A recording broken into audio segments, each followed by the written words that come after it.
자, 오늘은 출애굽기에 대해서 계속해서 말씀을 드리겠습니다.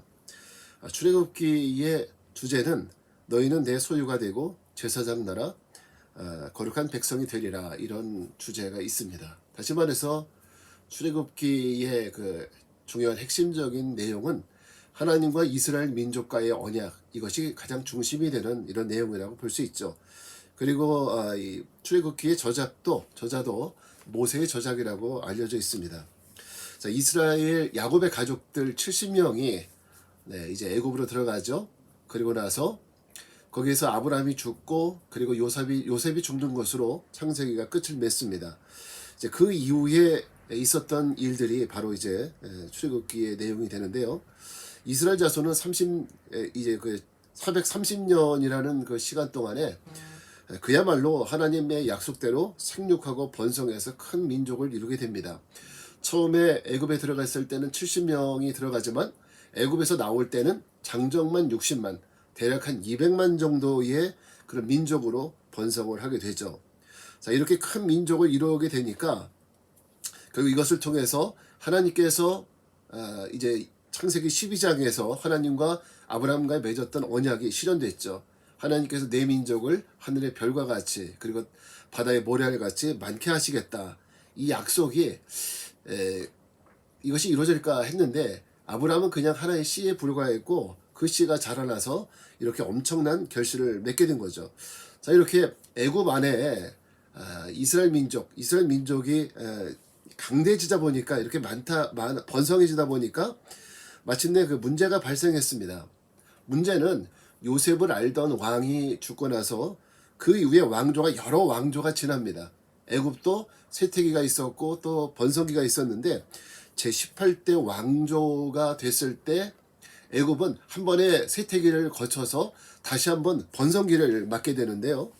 자, 이때에 들어서 그 왕은 이제 요셉을 전혀 알지 못하는 그런 왕이었죠.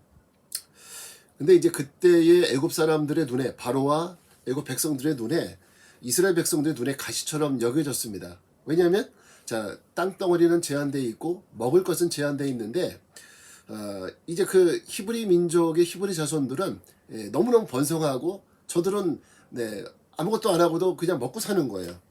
그래서 이런 것들에 대해서 눈에 가시처럼 여겨졌기 때문에 그동안 특혜를 받던 이스라엘 자손들이 이제 애굽 백성들로부터, 바로로부터 학대를 받고, 그리고 노예 신분으로 전락하는 일이 발생하죠.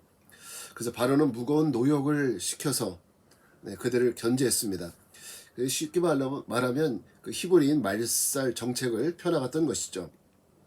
그래서 여기에서 이제 이스라엘은 심각한 위기에 봉착을 하게 되고요. 자, 이런 여러 가지 어려운 상황 가운데에서 하나님의 출애굽의 역사가 이제 시작이 되는 겁니다. 하나님께서 모세를 부르시고, 그리고 또 그 모세를 통해서 이스라엘 히브리 민족들을 애굽에서 이제 끌어내는, 이제 구원시키는 이런 과정들이 있습니다. 자, 이 출애굽기를 기록한 목적은요, 우리가 이것서 출애굽기를 읽을 때 이 출애굽기를 기록한 목적은 이스라엘 역사 가운데 하나님께서 개입하셔서 하나님께서 이스라엘 백성들의 그 역사를 이끌어 가시는 분이라는 것, 이것을 알려주고 있습니다. 또한 출애굽 사건을 통해서 하나님께서 그 우상을 심판하시고, 그리고 이스라엘을 구원하시는 과정, 이것을 보여주기 위해서 출애굽기가 있었던 것이죠. 또 뿐만 아니라 아브라함과 언약을 맺으신 하나님, 그러니까 창세기 12장에서 아브라함과 언약을 처음 맺었는데, 그때는 아브라함 한 사람과 언약을 맺었습니다. 그러나 이번에 출애굽기 19장에서는 한 사람과의 언약이 아니라 전체 이스라엘 민족과의 언약이죠. 그래서 내용은 이스라엘 민족이 하나님의 소유가 되고, 그리고 제사장 나라가 되고 거룩한 백성이 될 것이라는 약속이었습니다. 하나님께서는 모세를 통해서 이스라엘 백성들이 이제 하나님의 백성으로서 어떻게 살아가야 되느냐, 그 율법을 제시하고, 그리고 성막을 통해서 하나님의 예배 공동체를 만들어서 이제 하나님을 섬겨야 되는, 어떻게 하나님을 섬길 것이냐에 대한 이야기도 이제 나오는 것이죠. 그래서 이 출애굽기는 그런 면에서 굉장히 중요하다. 자, 그래서 출애굽기의 중요성은 창세기 12장에서 아브라함 한 사람과 언약을 맺었던 하나님이 이제 이스라엘 민족 전체와 언약을 맺어서 여호와는 이스라엘 백성의 하나님, 즉 왕이 되시고 그리고 이스라엘 민족은 그 하나님의 백성이 된다. 그래서 그 하나님과의 새로운 그 관계가 형성되었다고 볼 수 있죠. 그리고 이제 앞으로 하나님 백성으로서 그들이 살아가야 될 의무가 있고 그 의무를 어떻게 그들이 지켜나가느냐. 결국 그것은 율법을 얘기하는 것인데 그 의무를 어떻게 지켜갈 것이냐. 이것이 바로 앞으로의 역사 속에 가장 관심사라고 볼 수 있습니다. 자, 이런 관점에서 우리가 출애굽기를 읽는다면 출애굽기는 굉장히 재미있는 이야기가 될 것입니다. 감사합니다.